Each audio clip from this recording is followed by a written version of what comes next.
Buenos días, profesor. Por temas escolares no pude presentar la exposición de manera presencial, pero bueno, hoy me tocaba pasar a mí. Yo le voy a hablar sobre buceo, snorkel y apnea, que como era un tema bastante breve, pues los juntamos los tres y bueno, traigo aquí una presentación. Primero me gustaría comenzar con una pequeña definición, que es la introducción.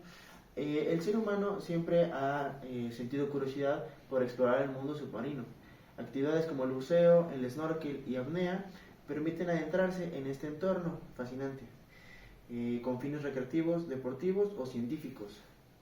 Aunque comparten el objetivo de sumergirse y observar la vida marina, cada una de estas prácticas posee características y técnicas materiales específicos para cada una de estas disciplinas, ¿no?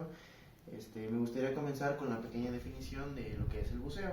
El buceo es una actividad subacuática que consiste en sumergirse bajo el agua, ya sea con equipo automático, como buceo con tanque, o buceo libre, ¿no? Que sin equipo, ¿no? Este es un poco más extremo y un poco más peligroso. Más adelante les hablaré también de los riesgos que conlleva este tipo de prácticas, porque como me tocó un tema bastante delicado y complicado, me viene la obligación moral de poner cuáles son las problemáticas, ¿no? De practicar este tipo de prácticas, ¿no? El tipo más común de buceo es recreativo, con tanque, también llamado buceo automático o scope diving. Disculpen el francés, profesor.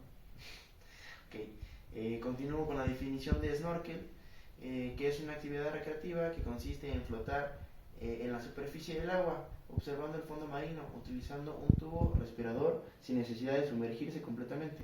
Es una práctica ideal para principiantes o quienes buscan disfrutar del mar sin requerir entrenamiento especializado. Como vemos, el snorkel, a comparación del buceo, este es como para personas, yo lo veo más como para niños pequeños o para adultos de la tercera edad que buscan experimentar nuevas sensaciones sin pues recargarse mucho físicamente, ¿no? O sea, sin que implique demasiado esfuerzo, ¿no? Más que nada es como de apreciación, diría yo, ¿no? De observación, más que una práctica deportiva en sí. O sea. Y por último tenemos la definición de apnea, ¿no? La práctica es la práctica de sumergirse conteniendo la respiración sin el uso de tanque de aire. Se puede realizar de forma recreativa, competitiva o de entrenamiento. Existen varias modalidades como apnea estática, dinámica y de profundidad. Más adelante también les hablaré de competiciones que se realizan de esta práctica. El material necesario, aquí una pequeña tabla que yo elaboré para sintetizar el tipo de material que se ocupa, ¿no? Tenemos el apartado de buceo, de snorkel y de apnea. Máscara visor, vemos que en los tres apartados se ocupa máscara visor, ¿no? Tubo de respirador, en buceo es opcional, en snorkel y apnea, en snorkel sí es necesario y en apnea no se usa porque es por aguantando la respiración, ¿no? Aletas sí son necesarias en los tres casos. Traje de neopreno en buceo si es necesario, en snorkel es opcional y en apnea también si es necesario. El chaleco compresor de flotabilidad en buceo si es necesario y en snorkel y apnea no es necesario. Uno porque es de precisión más que en la superficie, el otro porque se trata de sumergirse lo más que se pueda, ¿no? Tanque de aire comprimido. Vemos que en buceo sí es necesario y en snorkel y apnea no, porque pues, es más libre, ¿no? Cinturón de lastre. Vemos que en buceo sí, en los otros dos vemos que no. Computadora de buceo, bueno, como su nombre lo indica, pues sí, en buceo claramente sí. En apnea sí, para el control del tiempo y profundidad. Aquí es cuando se ve el lado competitivo, ¿no? De cuántos metros te sumerges, ¿no? Y en cuánto tiempo lo haces, ¿no? Y todo eso, llevar el conteo, ¿no? La línea de descenso o cuerda guía. Vemos que en buceo es opcional, en snorkel no, y en apnea sí en la modalidad de profundidad. Esto también por temas de seguridad, claro. Chalecos salvavidas o flotadores. Vemos que en buceo, bueno, en ninguna es necesaria más que en snorkel. El snorkel porque vemos que es como más lúdica, más que deportiva, es más de recreación, pues es opcional, ¿no? Ya decidirá la persona si quiere o no. Y cronómetro o dispositivo de apnea. Vemos que, como su nombre lo indica, únicamente se ocupa en apnea, ¿no? Recomendaciones generales, seguimos con las recomendaciones generales para todas las prácticas. Realizar evaluación médica previa antes de comenzar a bucear o practicar apnea. Mantenerse hidratado y descansar antes de cualquier actividad. Llevar siempre un botiquín acuático básico que incluya gasas, vendas, antisépticos, analgésicos y vinagre. Estar familiarizados con el protocolo de rescate acuático y RCP.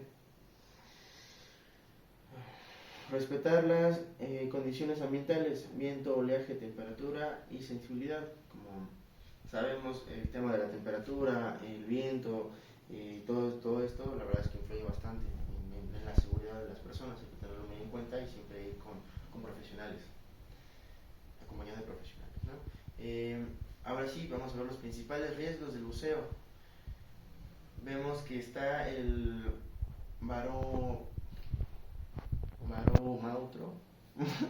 que es una lesión causada por diferencias en la presión en oídos, senos paranasales. Ok, continúo. O pulmones durante el descenso o ascenso o descenso. Enfermedades de descompresión. Ocurre cuando el buzo asciende demasiado rápido, provocando la formación de burbujas de nitrógeno en la sangre. Esto se escucha muy grave, entonces hay que tener mucho cuidado con eso. Y en embolia gaseosa, que es entrada de aire a la circulación por mal manejo del equipo o ascenso sin exhalar. Y claramente tenemos que la hipotermia, ¿no? Que pues es el descenso de la temperatura corporal en aguas frías, ¿no? Tenemos que estar familiarizados con esto. Ahora, principales riesgos del snorkel: inhalación de agua por mala posición del tubo. Esto, como siempre es asistido, pues tenemos que tener en cuenta que el material debe ser profesional para evitar todo esto. Calambres musculares o fatiga al nadar, quemaduras solares o deshidratación por exposición prolongada y choques con embarcaciones o roscas si se pierde la orientación. Como vemos, todo son problemas que sucederían en la superficie y problemas menores. Este es el menos riesgoso de los tres. También se podría hacer una progresión: primero hacer snorkel, después buceo y después apnea, ¿no? Que iría en ese grado de dificultad, ¿no? Y los principales riesgos de la apnea serían la hipoxia, falta de oxígeno y la pérdida del conocimiento. Como vemos, esto pues ya estamos hablando de temas más complicados, temas como es la práctica más peligrosa de todas. Pues sí, vemos que también tiene como consecuencias fatales incluso. Tenemos lo mismo del barotrauma, perdón, la pronunciación, una hiperventilación excesiva, o también por un mal manejo de la respiración, y la pérdida del conocimiento, que también se conoce como blackout. Estas son las competiciones en México actualmente. La Federación Mexicana de Actividades Subacuáticas, FMAS, convoca el Campeonato Nacional de Nado con aletas y apnea en piscinas por parte de la UAP. Esto sucedió este año, en 2025, que se llevará a cabo en la ciudad de Puebla, por parte de la Universidad Autónoma del Estado de Puebla, ¿no? Tenemos que la FMAS también anunció que en la Playa del Carmen será sede del Campeonato Panamericano de Natación con aletas y apnea en piscinas CMAS 2025 del 18 al 23 de octubre de este año. Y bueno, todos son por parte de la FMAS.